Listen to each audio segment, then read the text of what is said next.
안녕하세요. 교정 전문의 박열 원장입니다. 네, 오늘은 돌출입 교정에 대한 말씀을 드리겠습니다.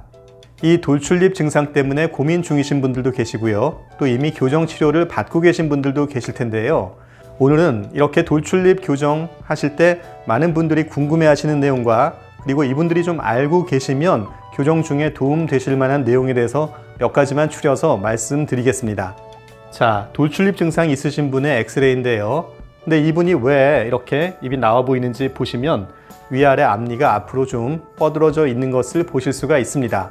이렇게 앞니가 앞으로 뻗어 있으면 그 입술이 바로 앞니가 미는 힘 때문에 앞으로 밀려 나오게 되는 것입니다. 자, 이분들이 돌출입 교정을 받으시게 되는데요. 이렇게 돌출입 교정을 할 때 보통 치아를 발치하고 교정을 하게 됩니다.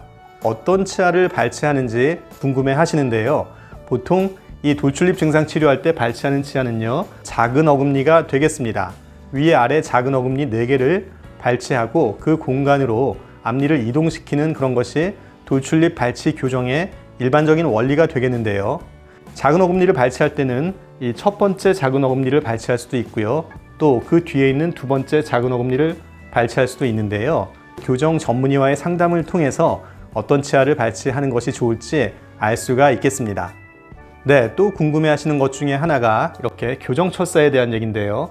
교정철사를 처음에 넣고 나면 이 같은 교정철사로 교정기간 내내 쭉 진행되는 것인지 물어보시는 분들이 계십니다. 교정철사는 교정 초기에는 가늘고 부드러운 재질의 교정철사를 사용하고요. 치료를 진행해 가면서 점점 굵고 단단한 재질의 철사를 사용하게 됩니다. 작게 잡아도 10종류가 훨씬 넘는 교정철사를 점차로 사용해 가면서 교정을 진행하게 되는데요. 사진에서 보시는 것처럼 치아가 고르게 보이지만 실제 교정기를 붙이고 난 후에 보면 그 교정기를 지나가는 홈들은 나란하지 않습니다. 우리에게 중요한 것은 저 교정철사의 홈이 되겠는데요. 저 홈이 점차적으로 교정철사를 진행하면서 나란하게 됩니다. 그러면 가늘고 부드러운 철사에서 점점 굵은 철사로 진행을 해서 나중에는 굵고 단단한 철사가 들어갈 수 있게 됩니다. 자, 다음으로 또 궁금해 하시는 것이 돌출입 교정 시작하고 발치도 했는데 그러면 돌출된 입은 언제부터 들어가는지 이렇게 물어보십니다. 아쉽게도요, 처음부터 돌출입이 바로 개선되지는 않습니다. 왜냐하면 돌출된 앞니가 후방으로 들어가기 위해서는 철사가 굵고 단단한 철사까지 와야 합니다. 그런데 처음부터 그렇게 넣을 수는 없다고 말씀드렸죠. 그래서 처음에는 부드럽고 가는 철사가 들어간 다음에 점차로 진행해서 충분히 굵은 철사가 들어간 다음에라야지 앞니가 후방으로 들어갈 수가 있습니다. 이것이 아무리 빨라도 5, 6개월 이상 지나야 되고요. 늦은 경우에는 10개월이나 1년 정도가 지나도 그 공간이 많이 줄어들지 않는 것을 보실 수가 있습니다. 그런데 진료를 하다 보면 간혹 이 돌출입이 교정 초기 2, 3개월밖에 안 지났는데 상당히 들어가는 분들이 있습니다. 자, 이런 분들은 치아가 고르면서 돌출된 분이 아니고요. 돌출도 돼 있으면서 앞니가 이렇게 덧니나 고르지 않은 치아들이 있는 경우가 있습니다.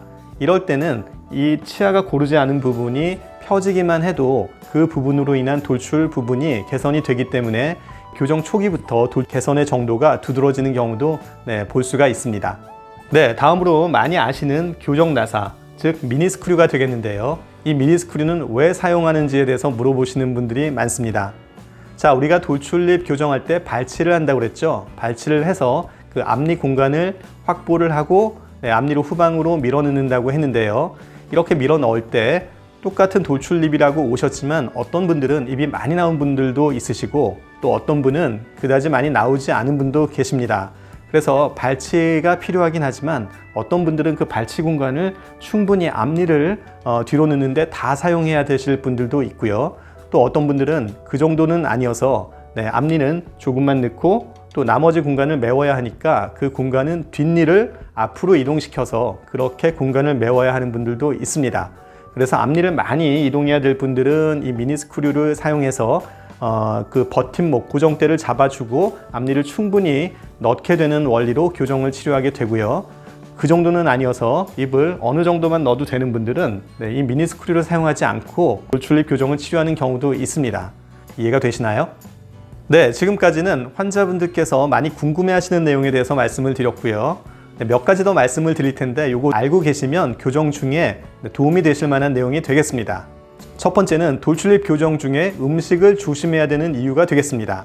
교정 중에는 음식을 단단한 걸 피하셔야 되는데요. 단단한 걸 드시다가 교정기가 너무 자주 떨어지게 되면 교정 결과도 그렇지만 특히 기간에 많은 영향을 줍니다. 후반으로 갈수록 그 교정기를 더욱 조심해야 됩니다.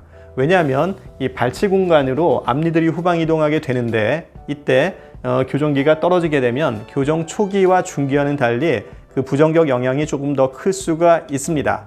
위 어금니보다 아래쪽 큰 어금니가 훨씬 더 힘을 받게 됩니다. 그래서 교정기가 잘 떨어질 수 있는데요. 만약 교정기가 떨어지게 되면 병원으로 바로 연락하셔서 조처를 받으시기 바랍니다. 네, 다음은 발치 공간이 닫히는 속도가 되겠습니다. 이 발치 공간이 닫히는 속도가 좌우가 다른 경우가 많습니다. 의사 발치 공간을 닫을 때 거의 동일한 힘으로 고무줄에 힘을 줍니다. 그런데 닫히는 과정에서 이 좌우의 어금니의 배열 상태나 아니면 그 주위의 잇몸뼈 상태 그리고 위아래 어금니의 물림 상태가 왼쪽과 오른쪽이 정확히 동일하지 않습니다. 그래서 발치 공간이 닫히는 속도가 좌우가 차이가 나는 것이 일반적입니다. 교정을 받으시는 분들 보시면 이렇게 공간이 닫히는 것이 왼쪽과 오른쪽이 차이가 나는 것을 많이들 경험을 하실 텐데요.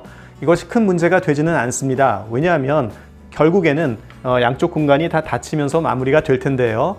그런데 이 발치 공간이 좌우 차이가 너무 나다 보면 앞니의 중심선이 그쪽으로 치우치는 그 증상이 발생할 수가 있습니다. 이렇게 너무 한쪽으로 많이 치우치다 보면 나중에 이 부분을 조정하는 것이 어렵거나 또 그 시간이 많이 걸릴 수가 있습니다. 그래서 본인이 치료 중에 이렇게 중심선이 한쪽으로 많이 치우치는 그런 현상이 발생하고 또 좌우 공간이 현저하게 다르다면 의사 선생님께 한번 확인하실 필요가 있습니다. 네, 의사들은 많은 환자들을 치료하기 때문에 중간에 혹시라도 이 부분을 놓치는 경우가 있을 수도 있겠습니다. 자, 마지막으로 어금니 물림에 대한 얘기인데요. 이 발치 공간도 다 없어지고 인매도 좋게 개선이 되었는데 위아래 어금니를 물 때 약간 어긋나거나 조금 부자연스러운 느낌이 나는 경우도 있습니다. 이런 경우는 이 마지막 위아래 치아의 맞물림이 마무리가 덜 되었거나 아니면 그 치아들의 형태 때문에 어디가 먼저 닿는 그런 경우가 있을 수 있는 것입니다. 이럴 때는 의사 선생님께 한 번 더 말씀드려서 마무리 과정을 조금 더 조정을 하고 교정기를 떼시는 것이 바람직하겠습니다. 네, 이상으로 돌출입 발치 교정에서 여러분들께서 궁금해하시는 내용과 또 알고 계시면 좋을 만한 내용에 대해서 말씀드렸습니다. 오늘 영상도 많이 도움이 되셨으면 좋겠고요. 도움이 되셨다면 박열원장의 치아교정TV도 많이 구독 신청해 주시기 바랍니다. 그럼 저는 다음 시간에 다시 뵙겠습니다. 감사합니다.